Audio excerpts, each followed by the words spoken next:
Bismillahirrahmanirrahim. I'm Muhammad Asif Ghuman and today we'll discuss MDCAT A plus series test number 4, that is verb. Let's start. Dear students, जैसा कि ये हमारा verb का test है जो हम डिस्कस करने जा रहे हैं, लेकिन इस टेस्ट से स्टार्ट करने से पहले हम देखेंगे कि वर्ब के कौन कौन से ऐसे पॉइंट्स हैं जिनको हम इस टेस्ट के दौरान हमें जहन में रखना था, जो कि हमने प्रीवियस लेक्चर में पढ़ भी चुके हुए हैं। जब हमने रेगुलर सेशन किया था तो उसमें वर्ब के टॉपिक में हमने कंप्लीट इस टॉपिक को डिस्कस किया था। अब उसके चंद पॉइंट्स जो मेन पॉइंट्स हैं जिनको हमने फोकस करना है और उनके थ्रू हमने अपने टेस्ट को करना है, तो आइए हम टेस्ट कुछ इंपॉर्टेंट पॉइंट्स को डिस्कस करते हैं। देखिए, जो वर्ब होता है, वर्ब किसी स्टेट और एक्शन को कहते हैं। ऐसा एक वर्ड जो किसी एक्शन को शो करे या स्टेट ऑफ बीइंग को शो करे तो उसे हम वर्ब कहते हैं। अब वर्ब में हमने किन किन पॉइंट्स को डिस्कस करना है? बेसिकली हमने ट्रांजिटिव और इंट्रांजिटिव वर्ब को डिस्कस करना है, रेगुलर और इरेगुलर वर्ब्स को डिस्कस करना है, gerund versus infinitive, zero infinitive, subjective, causative verbs और इन्वर्जन्स। ये वो पॉइंट्स हैं जिनको हमने वर्ब के टॉपिक के अंदर अपने जहन में रखना है और इनको हमने डिस्कस करना है और इनके थ्रू फिर अपने टेस्ट को हमने सॉल्व करना है। ट्रांजिटिव वो वर्ब होता है जिनके बाद ऑब्जेक्ट आता है, इंट्रांजिटिव के बाद ऑब्जेक्ट नहीं आता। रेगुलर, इरेगुलर, रेगुलर जो है अपनी फॉर्म्स डी और ईडी वाले पैटर्न से बनाते हैं और इरेगुलर डिफरेंट पैटर्न से बनाते हैं। आगे हम इसमें फर्दर डिस्कस भी करेंगे। फिर हम यहाँ पे डिस्कस करेंगे कि किन किन वर्ब्स के बाद जेरेंड आता है, किन वर्ब्स के बाद इन्फिनेटिव आता है, किन वर्ब्स के बाद zero infinitive mean infinitive without to, bare infinitive उसको कहते हैं, वो आता है। सब्जेक्टिव वर्ब्स कहाँ पे यूज होते हैं, इनके रूल्स क्या होते हैं, कॉजेटिव वर्ब्स के रूल्स क्या होते हैं, इन्वर्जन, ये सारा जो चीज़ें हैं ये हमने अपने लेक्चर में, जो हमने प्रीवियस सेशन के लेक्चर में डिस्कस भी की थी, और अब हम इनको अपने टेस्ट के थ्रू हम इन पॉइंट्स को वंस अगेन डिस्कस करने जा रहे हैं। तो आइए हम टेस्ट का स्टार्ट करते हैं और वन बाय वन इन तमाम पॉइंट्स को डिस्कस भी करेंगे। तो क्वेश्चन नंबर 116 पे चलते हैं। The organization recommends that each person exercises for at least 30 minutes a day, at least 3 days a week. अब अगर इस क्वेश्चन को देखा जाए तो ये क्वेश्चन है सब्जेक्टिव का। अब सब्जेक्टिव में क्या होता है कि सब्जेक्टिव में हम simple form of verb use करते हैं कि उसमें अगर आपके पास फर्स्ट सब्जेक्ट आएगा, उसके बाद सब्जेक्टिव वर्ब और एडजेक्टिव्स हो सकते हैं, और उसके बाद दैट, फिर सब्जेक्ट टू और फिर वर्ब। तो अगर आपके पास सब्जेक्ट वन के बाद अगर इस लिस्ट में से, यानी कि important, demand, insist, propose, suggest, recommend, इस टाइप के वर्ड्स आ जाएं तो इनको हम सब्जेक्टिव वर्ब्स और एडजेक्टिव, जैसे इंपॉर्टेंट है तो ये आ जाएं, तो फिर हमने क्या करना होता है कि दैट क्लॉज के बाद वाला जो वर्ब है उसको हमने देखना होता है। उस वर्ब कि दो बातें, उस वर्ब के साथ क्या होना चाहिए कि उस वर्ब के साथ ना तो टू लगना चाहिए, उस वर्ब के साथ ना एस और एस लगना चाहिए, ना उस वर्ब के साथ ING लगना चाहिए, ना डी और ED लगना चाहिए, यानी कि वो होगा बेस फॉर्म ऑफ वर्ब। तो जब भी आपके पास दैट से पहले कोई सब्जेक्टिव वर्ब आ जाए या सब्जेक्टिव एक्सप्रेशन या सब्जेक्टिव एडजेक्टिव्स आ जाएं तो आपने दैट के बाद जो वर्ब यूज करना है वो base form of verb use करना है। अब इसका एक और फॉर्मूला ये है कि आप इससे पहले शुड लगा के आप चेक कर सकते हैं। अगर शुड से वर्ब की फॉर्म जस्टिफाई कर जाए तो वो वर्ब करेक्ट होगा, और अगर शुड लगाने से अगर वर्ब की फॉर्म जस्टिफाई नहीं करती तो फिर वो वर्ब फॉर्म रॉन्ग होगी। आइए हम इस क्वेश्चन में देखते हैं। द ऑर्गेनाइजेशन रिकमेंड्स, अब रिकमेंड्स दैट, तो ये सब्जेक्टिव वर्ब लगा हुआ है, इसके बाद दैट है, तो आगे हम वर्ब पे जाएंगे। तो वर्ब हमारे पास लिखा हुआ है एक्सरसाइजेस। अगर ईच को देखें तो एक्सरसाइजेस बिल्कुल करेक्ट है, क्योंकि ईच अपने साथ सब्जेक्ट वर्ब अग्रीमेंट में पढ़ा था कि ईच इनो वाला वर्ड है, तो ईच के साथ हमने सिंगुलर वर्ब लेना होता है, सिंगुलर वर्ब के साथ एस आता है। लेकिन चूंकि यहाँ पे पीछे सब्जेक्टिव वर्ब आ चुका हुआ है, आगे पर्सन चाहे सिंगुलर हो प्लूरल हो वर्ब बेस फॉर्म में जाएगा, तो हम एक्सरसाइज को देखेंगे। ये हमारा आंसर है, ये हमारी मिस्टेक है। आप देखें, हम फार्मूला लगाते हैं, इससे पहले आप शुड लगा के चेक कर लीजिएगा। शुड एक्सरसाइजेज रॉन्ग हो जाएगा, शुड एक्सरसाइज होगा। तो शुड हमें हेल्प करता है सब्जेक्टिव वर्ब के बाद आने वाले वर्ब्स को जस्टिफाई करवाने में, तो इसलिए यहाँ पे एक्सरसाइजेस नहीं आना चाहिए था, यहाँ पे एक्सरसाइज आएगा। ना इसके साथ एस और एस हो, ना इसके साथ टू हो, ना आईएनजी हो, ना आईएनजी हो, तो यानी कि ये purely base form of verb में आना चाहिए जिसको बेयर इन्फिनेटिव कहते हैं। तो इसलिए यहाँ पे एक्सरसाइज होगा, एक्सरसाइजेस नहीं आना चाहिए था, तो बीटा हमारा आंसर बन गया जी। अब हम चलते हैं क्वेश्चन नंबर 117 पे। Norma overcome by the temptation pushed the button unit in the absence of her husband and got him to kill in an accident। अब यहां पे अगर हम देखें तो हमारा आंसर बनेगा delta, got him to kill।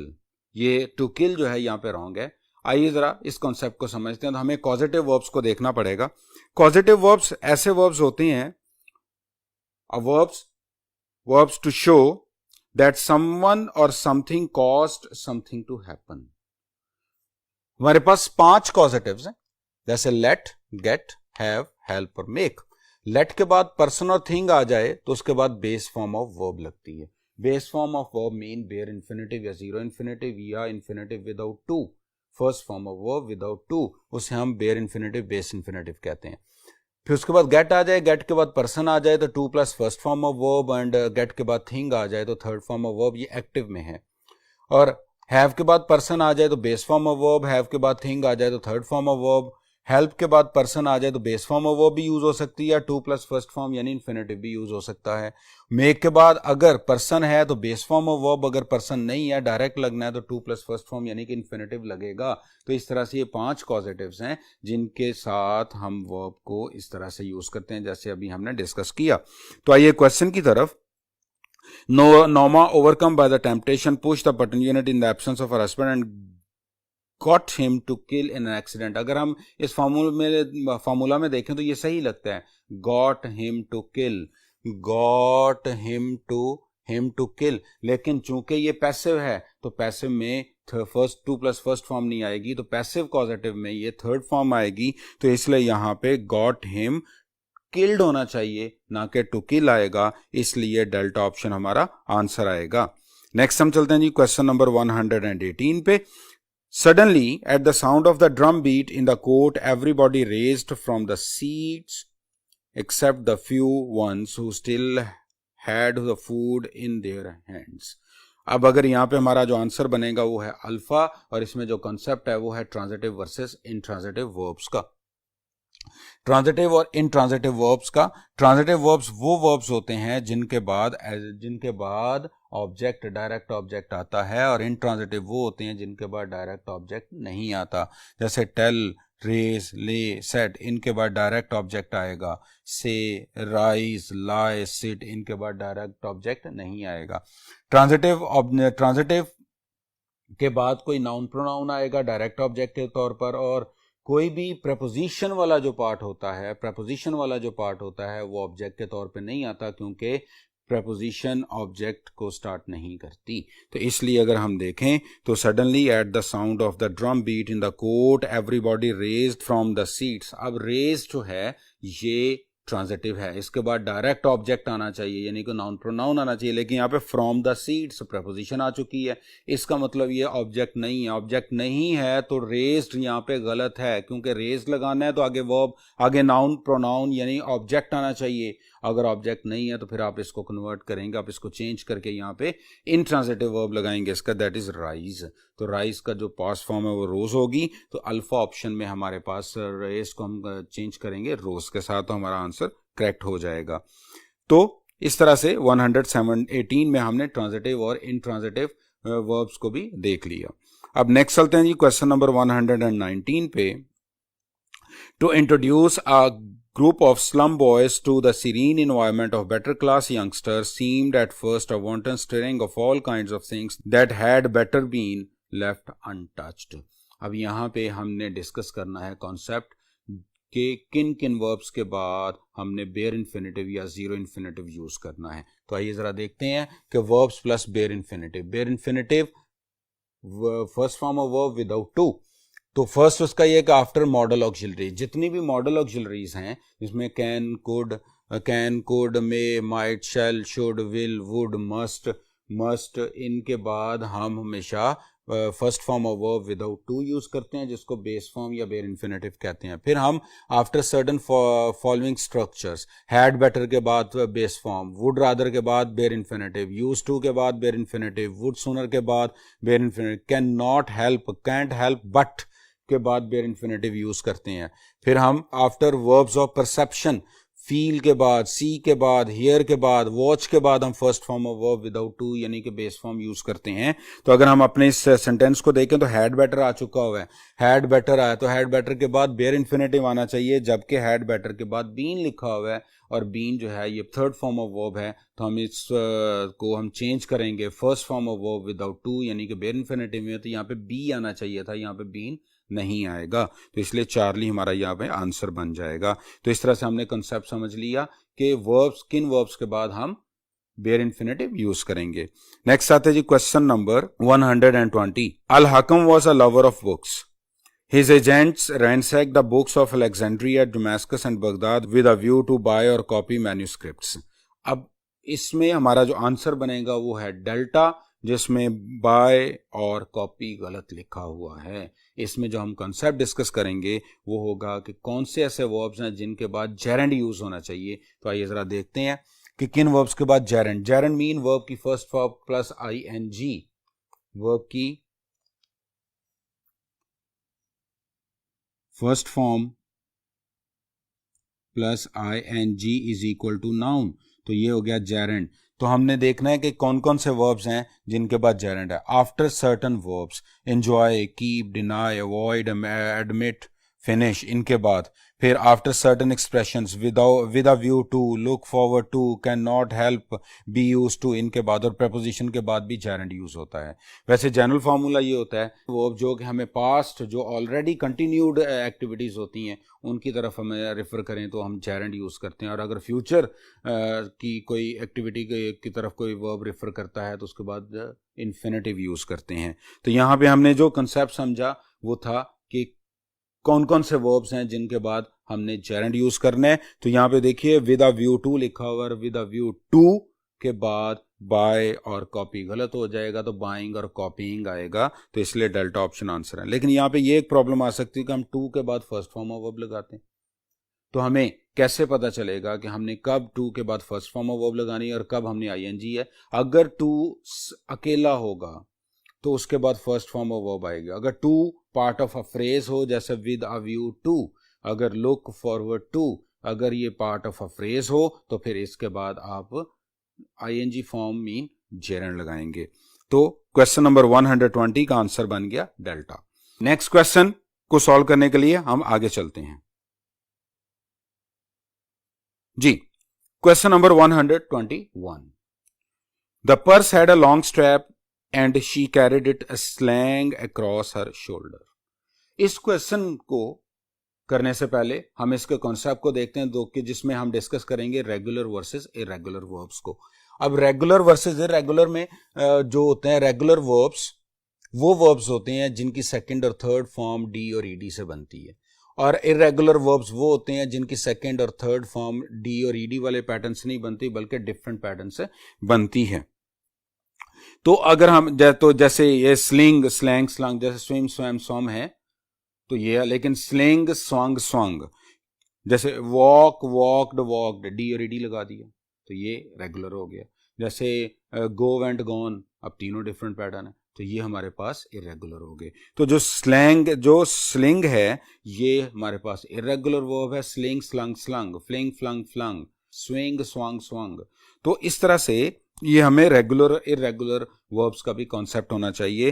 तो चार्ली ऑप्शन में चूंकि स्लैंग लिखा हुआ है जबकि स्लिंग की सेकंड फॉर्म स्लंग होती है तो हमें यहाँ पे स्लंग लिखना था, तो चार्ली ऑप्शन में स्लिंग की जगह पे स्लंग आता, तो स्लैंग की जगह पे स्लंग आता तो ये करेक्ट हो जाता। तो इसलिए 121 में हमने रेगुलर वर्सेस इरेगुलर वर्ब्स के कॉन्सेप्ट को भी अंडरस्टैंड किया। नेक्स्ट चलते हैं जी क्वेश्चन नंबर 122 पे। So gorgeous was appointed acrobat to the court and learn so late in life what always took time that his parents were right after all। अब देखिए पास्ट चल रहा है, gorgeous was appointed past, acrobat to the court and learned second so late, what always took time, ये universal है, what always took time, ये universal element है और यूनिवर्सल एलिमेंट सिंपल प्रेजेंट में लिखे जाते हैं ना कि पास्ट में। व्हाट ऑलवेज टेक्स टाइम होना चाहिए था, टुक टाइम नहीं होना चाहिए था। तो इसलिए यहाँ पे यूनिवर्सलिटी की वजह से हमने यहाँ पे टेंस को चेंज किया और टेंस प्रेजेंट सिंपल लगाएंगे। तो चार्ली ऑप्शन में टुक की बजाय टेक्स आएगा, तो हमारा ये सेंटेंस करेक्ट हो जाएगा। नेक्स्ट चलते हैं जी 123 पे। If they get a chance to lie their eggs. अब लाई और ले हमने ट्रांजिटिव और इनट्रांजिटिव वर्ब्स का डिफरेंस कॉन्सेप्ट भी समझ चुके हैं, डिफरेंस भी हम समझ चुके हैं। तो लाई इनट्रांजिटिव है, ले ट्रांजिटिव है। तो अब चूंकि देयर एग्स जो है ये ऑब्जेक्ट आ गया, नाउन नाउन है और ऑब्जेक्ट आ चुका है, तो इसलिए अब यहाँ पे लाई नहीं आना चाहिए था, ले आना चाहिए था। तो बीटा ऑप्शन हमारा आंसर बनेगा, जहां पे हम लाई को ले में चेंज करेंगे। नेक्स्ट आ गया जी question 124। When he was a child, every time he was naughty, his foster mother used to threatening. अब हम ये भी कंसेप्ट अभी समझ चुके हैं कि वर्ब के बाद, किन वर्ब्स के बाद हमने बेयर इन्फिनेटिव यूज करना है। तो उसमें हमने यूज टू को भी डिस्कस किया था। यूज टू आ जाए, जैसे यूज टू, अगर यूज टू आ जाए तो यूज टू अकेला होगा, उससे पहले कुछ नहीं होगा, तो फिर बेयर, तो to plus first form of verb use to already लगा हुआ है, तो फिर उसके बाद बेयर फॉर्म लग जाएगी, उसके बाद बेयर फॉर्म लग जाएगी यूज टू के बाद। तो और अगर यूज के बाद उससे पहले बी और गेट आ जाए तो फिर आईएनजी फॉर्म। तो यूज्ड टू थ्रेटन, ये टू ऑलरेडी लगा हुआ है, इसलिए ये टू लगाने की जरूरत नहीं है, तो फर्स्ट फॉर्म ऑफ वर्ब ही आ जाएगी, तो विदाउट टू। तो इसलिए यहां पे यूज टू थ्रेटन आना चाहिए बेयर इन्फिनेटिव के तौर पे, यूज टू तो ऑलरेडी लग गया। तो इसलिए यहां पे foster mother use to threatening नहीं होगा, यूज टू थ्रेटन होना चाहिए था। अगर गेट यूज टू होता, बी यूज टू होता तो थ्रेटनिंग ठीक था, लेकिन चूंकि be use to mean is are am was were use to, तो अगर यहाँ पे यूज टू अकेला लगा हुआ है, तो इसलिए अब यहाँ पे first form of verb without to तो ऑलरेडी लग गया, तो इसलिए फर्स्ट फॉर्म ऑफ वर्ब आएगी, दैट इज थ्रेटनिंग। तो थ्रेटन आना चाहिए, इसलिए आंसर चार्ली बनेगा। 124 आंसर बन गया जी चार्ली। नेक्स्ट आएगी 125। I can't help but wondering, हमें ऑलरेडी डिस्कस कर चुके हैं बेयर इन्फिनेटिव का। I can not help but, can not help but का आ जाए तो आगे बेयर इन्फिनेटिव आ जाता है, तो वंडरिंग नहीं आना चाहिए, वंडर आना चाहिए था।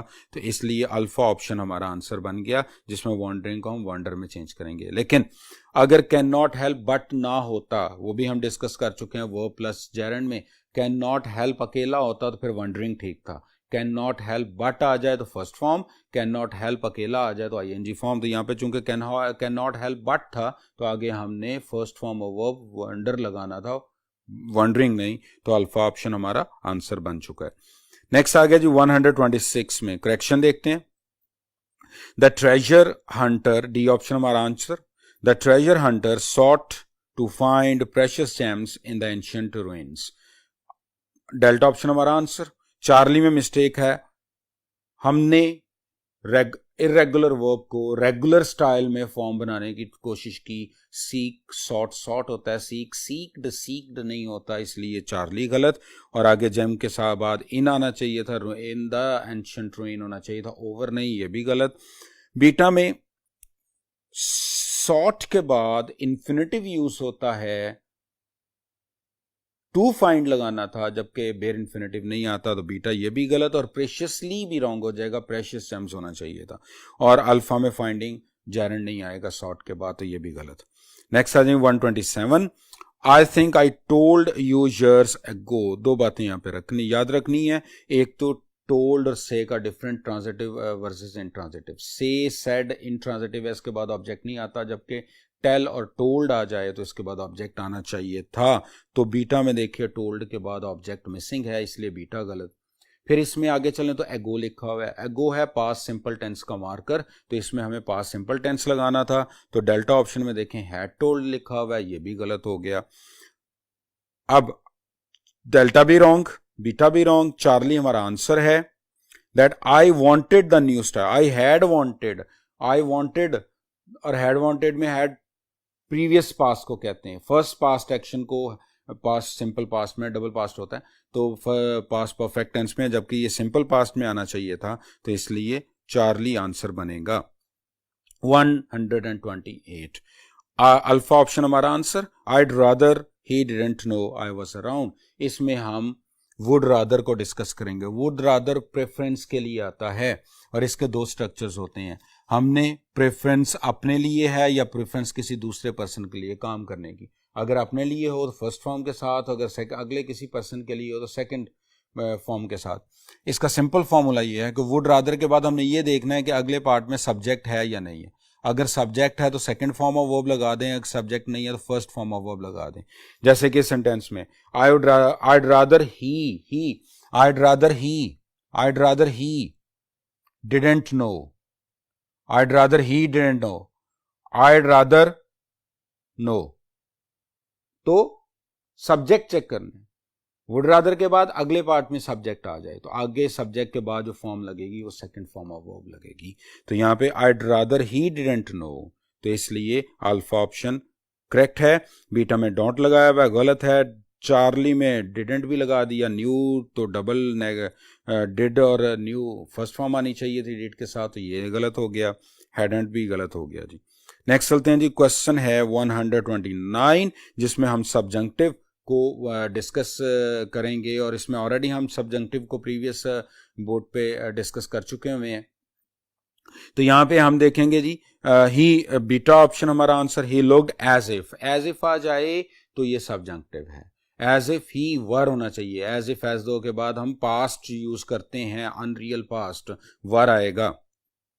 वॉज नॉट श्योर, तो ही एज इफ ही वर 14 और 15 frail and willow wild in tennis shoes and blue jeans, तो बीटा ऑप्शन हमारा answer. He looked as if he was, अगर अनरियल सिचुएशन हो, बंदा किसी के बारे में कंफर्म नहीं है तो वो अनरियल सिचुएशन में वर लगेगा। लेकिन अगर वो रियल है, अगर वो कहता है जी ही वॉज 14 और 15, अगर वो 14 और 15 का है, उसे पता भी है, कंफर्म है, तो फिर ही वॉज ठीक है। लेकिन अगर वो कंफर्म नहीं है तो ही वर के साथ वो करेक्ट होगा। ही वॉज 14 और 15 fair and willow wild in tennis shoes and blue gene, gene भी गलत है, तो अल्फा जीन से भी गलत हो सकता है। वहां से हम कह सकते हैं चलें करेक्ट हो गया। लेकिन अल्फा के जो लास्ट पे जीन्स वर्ड है वो रॉन्ग है, तो अल्फा यहां से रॉन्ग हो गया। बीटा हमारा आंसर बनेगा। द 14 है, दो 15, ये भी रॉन्ग हो गया। और he looked as if he were 14 और 15 frail and willow wild on tennis shoes, in tennis shoes. Next चलते हैं जी question number 130। The nice thing about being self employed is that I got to pay my self. Certain verbs जिनको हम reflexive verbs कहते हैं, कि ये उस वक्त यूज किए जाते हैं रिफ्लेक्सिव वर्ब्स जब सब्जेक्ट और डायरेक्ट ऑब्जेक्ट सेम पर्सन हो जाएं। डायरेक्ट सब्जेक्ट, जैसे यहां पे देखें कि अगर सब्जेक्ट एक्शन डूअर और एक्शन रिसीवर एक ही पर्सन हो, यानी कि वो ही पर्सन सब्जेक्ट हो, वही पर्सन ऑब्जेक्ट हो, तो फिर हम वर्ब के बाद रिफ्लेक्सिव प्रोनाउन यूज करते हैं। जैसे देखें the nice thing about being self employed is that I get to pay. अब आई ही पे देने वाला है और आई ही पे रिसीव करने वाला है। इसका मतलब एक्शन डूअर भी आए, एक्शन रिसीवर भी आए, तो सब्जेक्ट और डायरेक्ट ऑब्जेक्ट आए बन गया। तो जब सब्जेक्ट और डायरेक्ट ऑब्जेक्ट एक ही पर्सन हो तो फिर वहां पे वर्ब के बाद हमें रिफ्लेक्सिव प्रोनाउन लगाना है, तो माई सेल्फ लगेगा यहाँ पे। तो डी ऑप्शन जो है वो बी ऑप्शन, तो बी ऑप्शन हमारा आंसर बन गया। नाइसली चार्ली में गलत, बीन डेल्टा में गलत और पे अल्फा में गलत। नेक्स्ट है जी 131। ये फ्रेजल वर्ब का क्वेश्चन है मेक का, कि फ्रेजल वर्ब ऐसे वर्ब जिनके बाद हम प्रेपोजिशन लगाएं तो और उनके मीनिंग चेंज हो जाएं तो हम उनको फ्रेजल वर्ब्स कहते हैं। तो यहाँ पे हम देखेंगे कि चार्ली हमारा आंसर है। Then I'd better go make up the bedroom. Makeup का मतलब होता है बेडरूम को अरेंज करना, सेट करना, प्रिपेयर करना, टू यूज, इसलिए चार्ली ऑप्शन हमारा आंसर बने। Make for, to move toward something or a place, make for.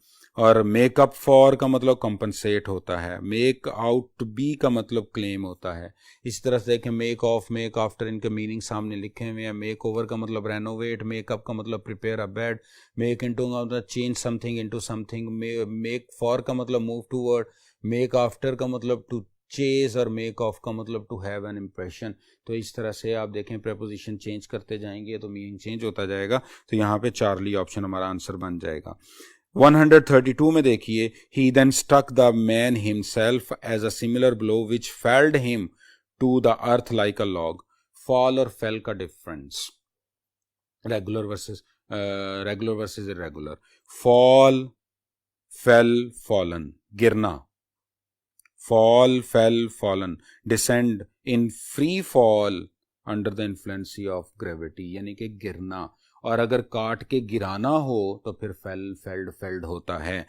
Cause to fall by as a और as if by delivering a blow, यानी fell a tree, tree का गिरना, गिराना, तो ये फेल है। तो फेल, फेल्ड, फेल्ड होता है, फॉल, फेल, फॉलन होता है।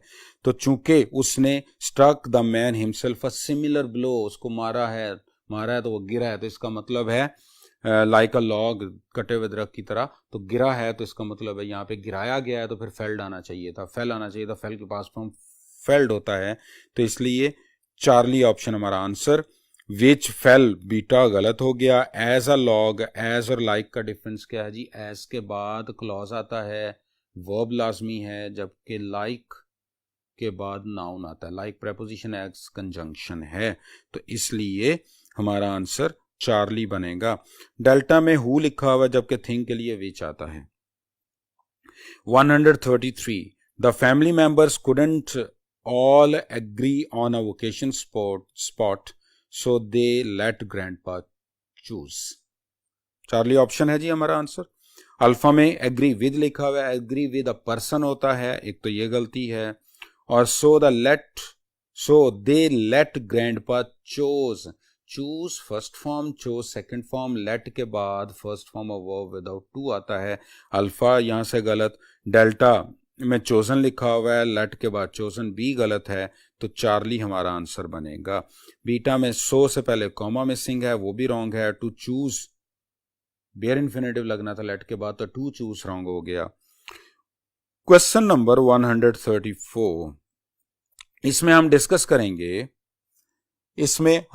करेंगे कि किन वर्ब्स के बाद प्रेपोजिशन नहीं लगती। आप अभी हम डिस्कस कर चुके हैं कि ट्रांजिटिव वर्ब्स और इंट्रांजिटिव होते हैं। ट्रांजिटिव वर्ब के बाद प्रेपोजिशन नहीं लगती, इंट्रांजिटिव के बाद प्रेपोजिशन लगती है। ट्रांजिटिव के बाद हमने डिस्कस किया था कि डायरेक्ट ऑब्जेक्ट आता है और डायरेक्ट ऑब्जेक्ट प्रेपोजिशन से स्टार्ट नहीं होता, जबकि इंट्रांजिटिव के बाद डायरेक्ट ऑब्जेक्ट नहीं आता, इसलिए उसके बाद प्रेपोजिशन वाला फ्रेज लग सकता है और उसके बाद प्रेपोजिशन लगती है। तो इसलिए, और कुछ वर्ब्स ऐसे होते हैं जो एम्बी ट्रांजिटिव होते हैं कि वो सम टाइम ट्रांजिटिवली यूज होते हैं और सम टाइम वो इंट्रांजिटिवली यूज होते हैं। तो ऐसे वर्ब जब ट्रांजिटिवली यूज होंगे तो अपने बाद प्रेपोजिशन नहीं लेंगे, जब इंट्रांजिटिवली यूज होंगे तो अपने बाद प्रेपोजिशन ले सकते हैं। अगर रीच का मतलब किसी जगह पे फिजिकली अराइव के मीनिंग में आता है तो फिर हम उसके बाद प्रेपोजिशन यूज नहीं करेंगे। लेकिन अगर उससे मतलब फिजिकली मूवमेंट नहीं, या किसी बॉडी पार्ट ने मूव किया, reach into a coat pocket हमने नॉर्मल वाले लेसन में पढ़ा था, तो उसमें चूंकि हाथ में मूव किया तो वो अराइव का मीनिंग में नहीं आता, तो इसलिए वो वहां पे इंट्रांजिटिवली यूज हो रहा है और उसके बाद preposition reach into a coat pocket ठीक है, क्योंकि वहां पे वो इंट्रांजिटिवली यूज हो रहा है, उसका डिफरेंट मीनिंग होगा। लेकिन अगर फिजिकली अराइव का मीनिंग में आ रहा है तो फिर वो ट्रांजिटिवली होगा। तो यहाँ पे देखते हैं जी कि delta option by the time you reached the age of 12, तो यहाँ पे रीच्ड आना चाहिए पोजीशन, तो एट, इन और बाय बिल्कुल तीनों जगह पे रॉन्ग है, तो डेल्टा ऑप्शन हमारा आंसर है। नेक्स्ट चलते हैं जी question number 135, you'd better have your hair cut. अब हमने कॉजेटिव वर्ब्स को डिस्कस किया था, तो हैव यहाँ पे कॉजेटिव आ चुका है, इसके बाद हेयर है, थर्ड फॉर्म ऑफ वर्ब लगनी चाहिए, चूंकि थिंग आ चुका है, तो हैव के बाद थिंग आ जाए तो थर्ड फॉर्म ऑफ वर्ब, तो कट लिखा हुआ है, बिल्कुल ठीक है। गेट के बाद अगर थिंग आ जाए तो थर्ड फॉर्म आती है, लेकिन चार्ली में टू कट लिखा हुआ है, वो रॉन्ग है। यहाँ पे कट होता तो चार्ली भी ठीक हो सकता था। गेट और हैव में माइनर सा डिफरेंस है। गेट किसी को कन्विंस करके कोई काम करवाना होता है, हैव में बाय ऑर्डर किसी से काम करवाना होता है। तो इसलिए चार्ली में अगर टू कट की बजाय cut as a third form आ जाती तो फिर वो भी ठीक हो सकता था। बीटा में देखिए you had better have your hair to cut, वही बात जो चार्ली में हमने डिस्कस की, हैव के बाद थर्ड फॉर्म आनी चाहिए थी, हैव के बाद थिंग आ गई तो थर्ड फॉर्म आनी चाहिए थी, टू कट गलत लिखा हुआ है, यहाँ पे कट होना चाहिए था। यू हैड बेटर हैज़, तो you had better, had better के बाद बेयर इन्फिनेटिव लगता है, bare infinitive base form have होती है, इसलिए यहाँ पे हैज़ रॉन्ग हो जाएगा, हैज़ उसकी एस फॉर्म है, और हैव से ही हैज़ बनता है, हैव से ही हैड बनता है, बेस फॉर्म ये होगी। तो इस तरह से हमारा डेल्टा ऑप्शन हमारा आंसर बन गया।